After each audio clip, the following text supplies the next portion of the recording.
Hello and welcome to British Guy Reacts. It has been far too long.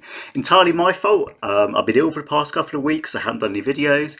I did think about doing Ill Guy Reacts, like a new genre, but I'm not sure there's much demand for sort of me with like snot coming out down my nose, sort of coughing all the time. And also, if it did work, that kind of be a bad thing because then I'd have to go out and deliberately catch colds all the time. So I'm now going to react to the second part of World War II Oversimplified. So I love the channel. I think it's great. I'll put a link to the original in the description, and fingers crossed my voice will hold out till the end of the video. This video was made possible by Skillshare, an online learning community. Stick around until the end of the video to learn how you can get an exclusive deal just for Oversimplified viewers. Good old Skillshare. Part 2, Proving I Can Read. So what else is happening? Well, when I said Britain was all alone, that wasn't entirely true. Many Commonwealth nations and other Allied colonies had joined the war in Britain's support. They would play a key role throughout the war, particularly in the African and Italian campaigns. Yeah, this is a really important point. So obviously you kind of hear Britain stood alone, which is sort of true in a European context. So even then there were big contingents of free Polish soldiers, free Czech soldiers, free French soldiers who made it to the UK and carried on fighting. But in a global scale, UK had its entire empire and Commonwealth behind it. So that's Canada, Australia, New Zealand, South Africa. India provided a huge number of troops. So, it was never quite Britain confronting the Axis powers on its own. Axis side, Germany, Italy, and Japan signed the defensive Tripartite Pact, bringing their military alliance even closer together. The Soviet Union's war against Finland should have been an easy victory, but it became a humiliating struggle, and their military ineptitude was put on full display. In the end, they did force the Finns to sue for peace. Then they continued. So this was fairly soon after Stalin. I mean, in the late 30s, Stalin did a massive purge of the Red Army. I mean, he basically went insane. He became convinced there were plots against him everywhere, and a huge proportion of the Soviet officer corps were executed or sent to gulags. And consequently, when the Soviet army was required to fight, so first against Finland and then later against the German invasion, initially it performed terribly. It took a long time to rebuild from Stalin's madness. Their honourable campaign of pushing around much smaller countries by annexing the Baltic states and part of northern Romania. France's colonies in equatorial Africa were like, heck no, we aren't going to join the Germans, and they all pledged their allegiance to free France, except for Gabon, which had to be taken by military force. The Allies also tried to capture the strategic port of Dakar, but that ended in failure. Mussolini had... I mean, the story of the Free French is fascinating. So they're set up by, or led by Charles de Gaulle, who had a famously tempestuous relationship with Churchill and Roosevelt and kind of the other Allied leaders. But I mean, they were successful to the extent that France was decreed one of the victors of the Second World War, and as a result has a permanent seat on the UN Security Council. Was given one of the occupation zones in Germany. But yeah, I mean, there were definitely cases, this was just talking about, where the Vichy French, so the kind of collaborators, it was a sort of fascist leading regime, fought openly against the Free French. Seen Hitler's successes, and he thought now it was Italy's time to shine. So he tried to take British Somaliland, and that went pretty well. Then he tried to take Egypt, and that went less well. Then he tried to take Greece, and that went really badly. Churchill began referring to Italy as Europe's soft underbelly. Yeah. He began favouring a military... It's almost impossible to overstate how embarrassing it was for Mussolini that his forces were completely... Not just that they failed to invade Greece, but they were actually pushed back into Albania. I mean, this was so humiliating for Mussolini, and from that point on, Italy was very much a junior partner within the Axis. ...a campaign from the south and started sending British troops to Greece. All of this had Hitler pretty concerned, and he moved to protect his southern flank. He had been getting friendly with Hungary and twisted their arm into signing the Tripartite Pact and joining the Axis powers. Romania was also eager to join for protection against the Soviet Union. The Tripartite Pact was designed to prevent any other countries from deciding to join the Allies, specifically Britain's old ally, the pesky United States of America. When war first broke out, American public opinion was strongly against joining in. In 1940, there was an election. The Republican candidate said, "I will not send any young Americans to die in Europe." And sitting President Franklin D. Roosevelt said, "I will also not send any young Americans to die in Europe, unless I have to." then I might. And Roosevelt... Wait, is this some sort of this young American things I love? There's a huge caveat to that. Like the Americans could send as many middle-aged and elderly soldiers as they want. Roosevelt could have stuck to his word and just sent an army of 17 and 80-year-olds to overwhelm the German army. Warren, Churchill asked him to join the war, but Roosevelt said, "No can do, Winston. But you know what? Here, have some weapons." America began supplying the Allies with food and munitions, but there was one problem. German U-boats were sinking thousands of Allied supply ships in the Atlantic. So that was the Lend-Lease Agreement, which is when America was still formally neutral, but was clearly very pro-British or anti-Nazi, and they sold huge quantities of equipment to the UK. The repayments were going on until really quite recently. So there's about 30 destroyers. One of them was used in the famous Saint-Nazaire raid, where it was filled with explosives and crashed into a French dock. So the United States is still formally neutral, but it's pretty clearly on the Allied side now. Including American ones. If the Germans could sever Britain's supply line, the UK would starve. Throughout the war, the Allies had to come up with better technology to fight the U-boats. Improved radar, aircraft with longer range, better weaponry and convoy tactics. At one point, a man even called a meeting and said, "Pikecrete. You take some wood, you take some ice, you put them together, you get pikecrete." Really? And he pulled out a gun and shot some wood and it shattered. And then he shot some pikecrete and the bullet ricocheted off it and hit someone else in the conference room. I should laugh at that. Pikecrete aircraft carrier, but that idea was scrapped because that's a really dumb idea. In the end, Alan Turing and his team of codebreakers cracked Germany's Enigma code, and the U-boats gradually became less and less of a threat. Back in Africa, Britain decided to push Italy out of Egypt. Hey, that was pretty easy, so they kept going. Hitler realized he was going to have to finally step in and do something. He went to Bulgaria and Yugoslavia and said, "Hey, I'm going to move troops through you to get to Greece, so either join us or, be invaded." Bulgaria opted to join them. Yugoslavia opted to be invaded. Yeah. So there was a lot of internal conflicts in Yugoslavia over this. It was basically a pro-Allied coup. And it kind of reflected divisions within Yugoslavia's different ethnic groups. So once the Germans occupied it, which they did very quickly, the Yugoslav army pretty much collapsed. They managed to set up quite successful sort of puppet states in Croatia, for example. So there was a lot of collaboration, but there was also huge resistance, particularly with Serbs, and the Serbs formed the backbone both of Tito's communist partisans and also of their nationalist rivals. Then Greece finally fell to the joint German-Italian invasion. The British had moved troops from North Africa to fight in Greece, which helped Rommel and his tank divisions push the British back to Egypt, and they could have kept going, but a small, mostly Australian force into Brooke, denying the Germans a strategic port city and disrupting their supply line. Despite having some success in the Middle East, the British didn't seem like any real threat for now. Hey, Soviet Union, look out! With 3 million troops, Hitler launched the largest ground invasion in history, and Stalin was... it's hard to say how stupid this was. There was no... clearly for ideological reasons, Hitler was always going to turn against the Soviet Union. He hated communism, hated Bolshevism. But there was no... he didn't need to do this, certainly at this point. And it was a decision that you just think, what the hell were you thinking? Why are you doing this? You're already fighting quite a few countries, and now you're going to invade the biggest country in the world. Why? I'm glad he did, because the alternative is probably worse. But far from ready.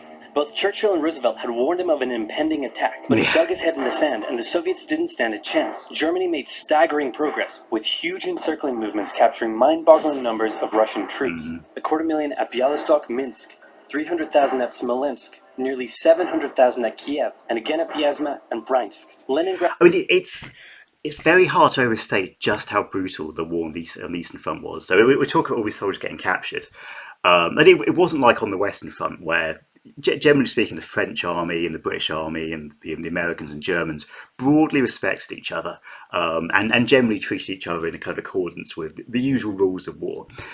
On the Eastern Front, it was utterly brutal, and a lot of those who were taken prisoner were later worked to death in gulags if they were German, or in forced labour camps if they were Soviet.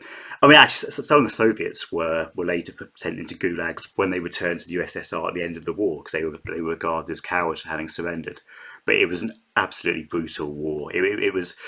at times it was a war of extermination, and that was very different to what was happening on the Western Front. Stalingrad was put under a siege that would last an insufferable 4 years. The invasion of Russia had been Hitler's main ideological goal from the beginning, and his hatred for the ethnic peoples there was now unleashed in all its fury. The Eastern Front of the Second World War was brutal for all that endured it. The Germans were now inside of Moscow, and that's it. It's all over. But then it happened. It got cold. Stupid cold. Hitler had hoped Famous the Soviets Russian would give winter. up before winter, but they kept fighting. His commanders came to him and said, "Can we please dig in for the winter and wait until spring?" "No. Keep going." "But oil is literally freezing inside our vehicles." "That's fine. Keep going. We're having to leave the corpses of our frozen horses by the side of the road so we can still find our way in the snowdrift." "Perfectly normal. Keep going." Hitler hadn't given his millions of men winter clothing and supplies because he thought he really should have won by now. Then, Stalin called in troops from the Siberian front, specially trained to fight in the extreme cold, and the Germans were no match. They were now being pushed back. They had no choice but to dig in and wait for winter to end.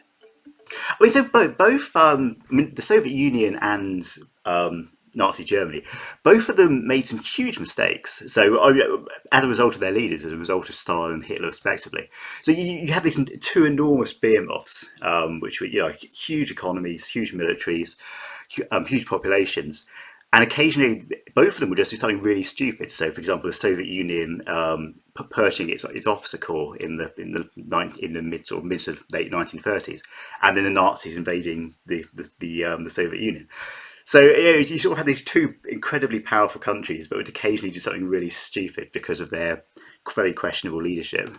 Germany's victories were staggering, and Japan was eager not to miss the victory bus. Their war in China had come to a standstill, but they wanted to keep expanding their sphere of influence and getting those sweet, sweet raw materials. They began making plans to expand southward, but there was a problem. Southeast Asia was heavily colonized by America and Great Britain. It was also full of ocean. Ocean meant naval combat, and there was no way the Japanese Navy could stand up to the US and the UK. So they thought, wouldn't it be nice if we could destroy their navies before we begin our conquest?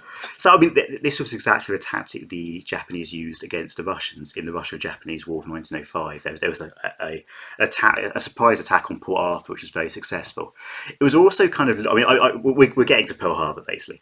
It was also based on that there was a British attack on the Italian fleet at Taranto, where they used these swordfish, which were actually biplanes. And it did a huge amount of damage with a relatively small number of aircraft, and the Japanese paid very careful attention to that. So you can see where they got the inspiration from. And so it was. On December 7th, 1941, the Japanese launched a surprise air raid on the US Pacific Fleet at Pearl Harbor and inflicted a huge amount of damage. They also attacked British colonies in Southeast Asia. Roosevelt had no choice but to declare war on Japan, and so did Churchill. So it's another of the sort of decisions that make no sense. I mean, Japan choosing to attack America was pretty nuts. I mean, America had a much, much bigger economy. It wasn't even comparable. And Japan was already at war with China, which is another big power. And it was planning to go to war with the other major European powers, so the UK and the Netherlands, which were controlled Indonesia at the time. So, I mean, it's hard to overstate that Japan went to war with everyone, basically. And as a result, it's no surprise they lost. But you kind of think, what were they thinking? Hitler then declared war on America, even though he totally didn't have to. The attack on Pearl Harbor seemed like a big Japanese victory, but they didn't attack any of the naval repair yards, fuel storage tanks, or the submarine base, meaning the Pacific Fleet would be up and running again pretty soon. I mean, even if they'd sunk the entire Pacific Fleet, such was the kind of disparity in size between the American and Japanese economies that the Americans could have quite quickly rebuilt and got another fleet into the ocean. I mean, that's how the Americans won the Pacific War. It was just a case of attrition, and the Japanese couldn't replace their losses, and the Americans could. So after a while, the Americans won. In the meantime, though, the Japanese were able to begin their conquest. They took Guam, the Gilbert Islands, Wake Island, Hong Kong, and the Philippines. They forced Thailand to join them so they could march their troops through to Malaya. They swept through Singapore, North Borneo. I mean, Singapore was famously, I think Churchill called it the greatest British military defeat, or one of the great British military defeats ever, where a relatively small force of Japanese troops managed to force a far larger group of British and British Indian troops to surrender by they attacked from land, which was regarded as impossible. Everyone thought the attack would come from the sea. It was, and again, this is kind of like the Eastern Front in that the treatment of prisoners by the Japanese was absolutely brutal, and the treatment of the Chinese and Koreans by the Japanese was pretty genocidal at times. The East Indies, New Guinea, the Solomons, and they were now threatening northern Australia and the borders of India. Japan's victory had been as staggering as the Germans, and it reinforced the Japanese idea that this was a defined war which they were destined to win. But their victories had been based on speed, not power, and power would eventually catch up with them. Yes. For now, though, in all occupied nations, the people suffered. Persecution, forced labor, harsh punishments for any who spoke out against their occupiers. In Europe, the Nazis were rounding up ethnic minorities and other unwanted groups and individuals. In particular, millions of Jewish people would suffer through the terrible events of the Holocaust. Yeah. Brave resistance movements rose up in defiance of their invaders. I mean, it's the insanity and just pure evil of the Holocaust cannot be overstated.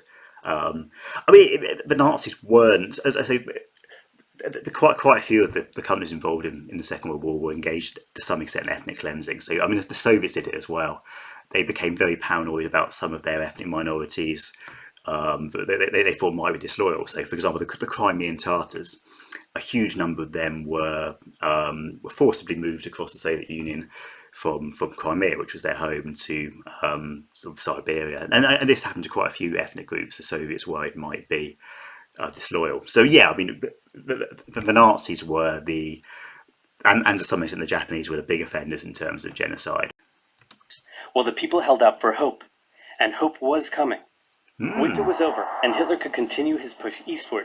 But this time, he switched up his strategy. He wanted to focus on the south. His plan was to cut off the Russian armies in the Caucasus, an area full of oil, and then invade the Caucasus and take all the oil. His forces moved across the north with ease, and Hitler got cocky. He rerouted the 4th Panzer Army south early, leaving the 6th Army to complete the encircling movement alone. To do so, the 6th Army had to reach and take the key Soviet city of Stalingrad. Yes. The Russians defended it fiercely, and Stalingrad saw some of the harshest fighting of the entire war. The Soviets held up the German advance for 5... One thing about the Battle of Stalingrad is it became really personal, both for Hitler and Stalin. I mean, but possibly partly because of the name. But, I mean, you know, both Stalin and Hitler threw everything into this battle, and both refused to let their forces surrender or retreat in any way. So it became almost this sort of personal duel between the two despots, where it was played out with hundreds of thousands of people being killed. 5 months as they battled in the war-torn city, which bought them valuable time. When the Germans had first launched their invasion a year earlier, the Soviets had moved their factories to the east. Those factories had been building a butt-ton of tanks and aircraft and getting the Soviet army up to scratch. Now, it was ready. Stalin gathered his new and improved forces around the city, and in an attack that resembled Hitler's own encirclement tactics, they began surrounding the 6th Army. Yeah. Hitler's commanders came to him and said, "Hey, maybe we should retreat." But Hitler said, "No, you stay." Yes. The entire 6th Army was trapped and had to... I mean, the German military did remarkably well, considering it was always... I mean, you know, right through the war, it was, to some extent, undermined by really stupid decisions from the top. And by top, I mean the political leadership, so the Nazi leadership, Hitler in particular. I mean, the military did remarkably well, considering the restraints they were facing. Surrender. With complete air superiority, the Soviets started pushing westward. For Stalin, it was a resounding victory. For Hitler, an absolute catastrophe. Things also weren't looking too good for Hitler elsewhere. With America now in the war, Allied bombing over German cities reached devastating levels. In Africa, the British had pushed Rommel back again, then they were pushed back again, and finally, after a decisive battle at El Alamein, and with American and British troops arriving in the west, the Germans and Italians were squeezed out of Africa. Japan was also already seeing its rapid success being turned around. They attempted to take the island of Midway, but the US Navy was ready for the attack, and they sank Japan's carrier. Actually, they sank a lot of them. It was a battle from which the Japanese Navy... So Midway, I'm not 100% sure about this, but I think it's one of the few naval battles in history in which the two main fleets didn't actually see each other. I mean, it was a battle essentially fought from carriers, so both sides sent up their aircraft. The aircraft would then attack the fleet. The two fleets never directly engaged in the way that they would in a traditional naval battle. But yeah, it was a huge American victory, utterly decisive, and the Japanese Navy never recovered. I mean, they managed to delay the inevitable somewhat by using sort of increasingly desperate tactics like kamikazes, which worked very well, but they never again really were in a position where they could seriously challenge America on an even keel. Would never recover. British, Indian, and Chinese troops held the line in the harsh jungle terrain of Burma, and the Japanese suffered losses in the Solomon Islands and New Guinea. They began to realize they were not invincible. With the Axis out of Africa, the Allies had to decide their next move. Churchill still wanted to attack from the south, while the Americans preferred a full sea invasion in northern France. All right, said the Americans, we'll do it your way. So Churchill was completely obsessed with this idea that there was sort of this soft underbelly to Nazi Germany. And so there were various different ideas were floated around, attacking through Greece, attacking through Italy. It was quite similar to in the First World War, where he wanted to break the deadlock by attacking Turkey, so the Gallipoli campaign, which was a complete disaster. I mean, the Italian campaign, which this leads to, wasn't as much of a disaster, but it was still pretty messy, and it wasn't the success Churchill hoped it would be. Allied forces successfully landed in Sicily and began moving north. They also carried out bombing raids over Rome. The thing was, many of the people in Sicily had relatives living in America, and they greeted the American troops quite warmly. With the war reaching home territory, most Italians just weren't that into it, and Mussolini was suddenly very unpopular. He was voted out by his own fascist Grand Council and was toppled from power. Italy immediately began negotiations for surrender. Hitler wasn't surprised and had already sent reinforcements southward. In an operation he ironically called Operation Axis, German troops quickly disarmed Italian troops in the north. The Allies continued fighting the Germans up through Italy, but then winter set in, meaning mud, and everything slowed to a halt. All right, said the Americans, let's do it our way as well. Germany had made itself a lot of enemies, and millions of Allies... Yeah, so that's the key point. They were, I mean, both Germany and Imperial Japan were just stupidly aggressive. If they tried to fight limited wars, they could potentially have, I mean, the regimes could have survived, but they didn't. They just went bonkers, basically. Troops had been gathering in England as factories worked around the clock producing the war material needed for a super crazy massive, the likes of which the world has never seen before, invasion of Europe. The Germans knew an Allied invasion would come, but they didn't know where it would land. Thanks to Allied deception tactics, they thought there was a pretty good chance it would come at Calais, but the Allies were really going to land in Normandy, because it was less fortified and the beaches were nicer. Under the careful planning of General Dwight D. Eisenhower, the invasion that had been long in the making was just about ready to go. Just one thing was preventing the launch: the British weather. For a short while, everyone sat as it's so often the case. And then it came. On the night of June 5th, over 1,000 bombers took off and raided coastline defenses, while paratroopers were dropped inland in a bit of a chaotic operation, tasked with sabotaging defenses and capturing key bridges to stop... So I've been to Normandy and been to some of the sites. So, I mean, the kind of American paratroopers took out some of the big German gun emplacements. And I mean, you can still see them, these destroyed German gun emplacements that the Americans hit just before D-Day. I mean, in the British case, there was something called Pegasus Bridge, which was a key strategic point they managed to capture.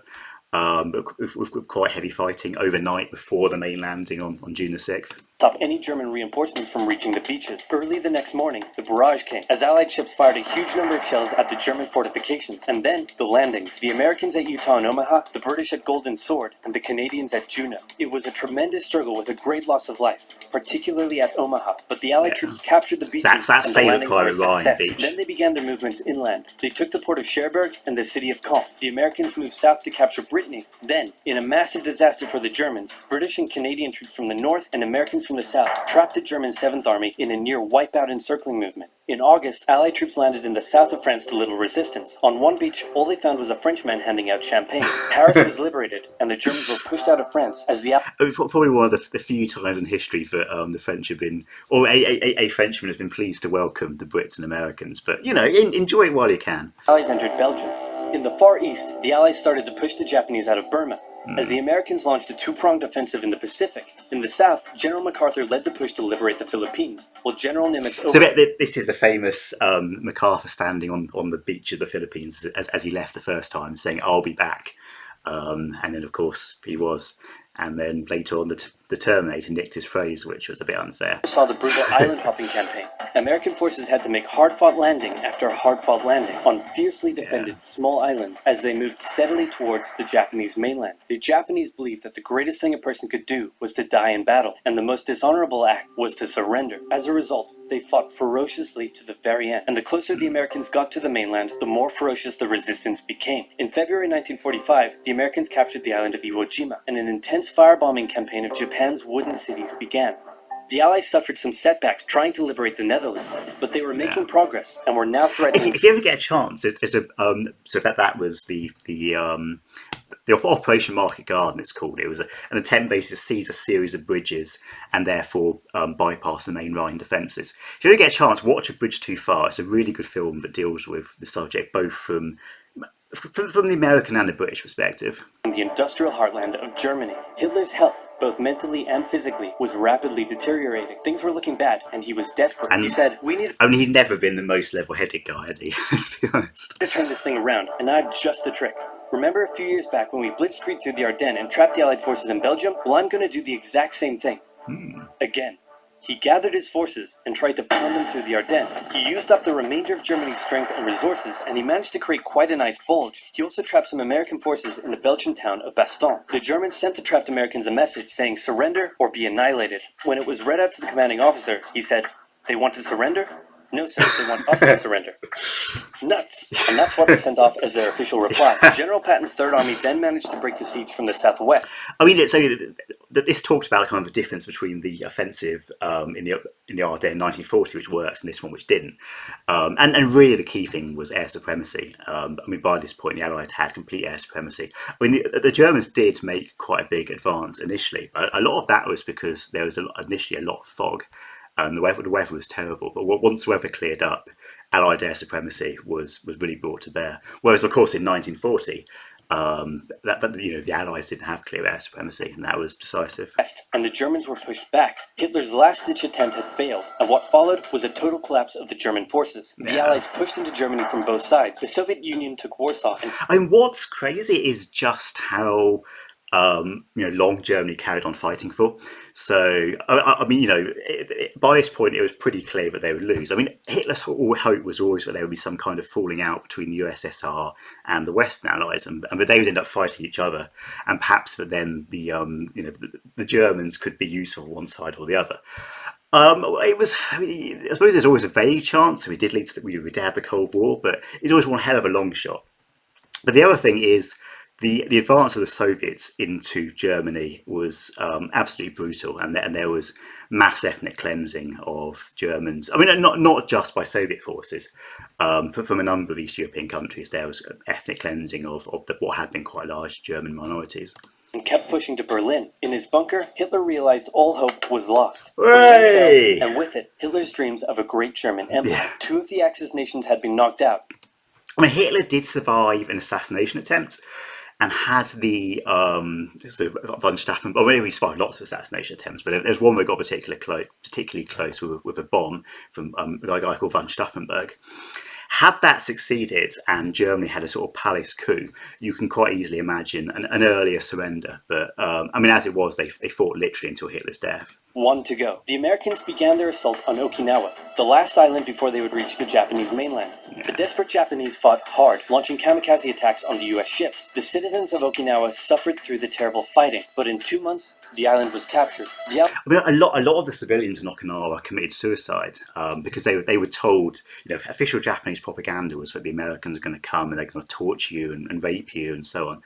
And they believed it, and the Americans couldn't, were just amazed when they got to Okinawa and all these Japanese civilians were committing suicide en masse, jumping off cliffs or cutting their wrists, because they believed the propaganda they were being fed about what the Americans would do to them.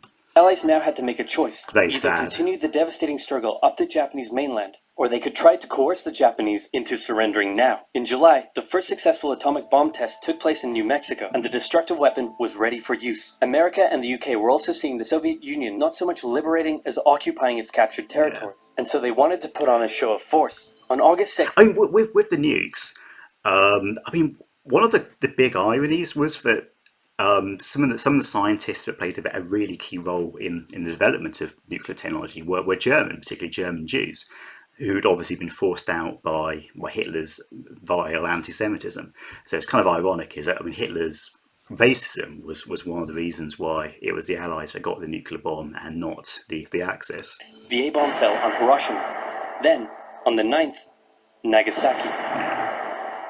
I mean, obviously this, the morality of doing this is still debated to this day. I mean, same with the massive Allied area bombing campaigns against Germany and Japan. I mean, the argument in favour of it is that if the Allies had actually had to invade Japan and fight kind of through the country, the casualties would have been much, much, much higher. I mean, I don't know. I'm not stating an opinion. You can discuss it in the comment section, but it's controversial to this day. The cities were reduced to rubble, and for the people living there, It was a terrible fate, but for the Allies, it achieved their main aim. In September, the Emperor announced Japan's surrender.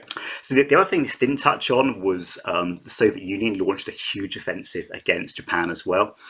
So he kind of started attacking into Korea. I mean, this would eventually lead to the split in Korea between North and South Korea. North Korea obviously becoming communist and a bit of a tyranny.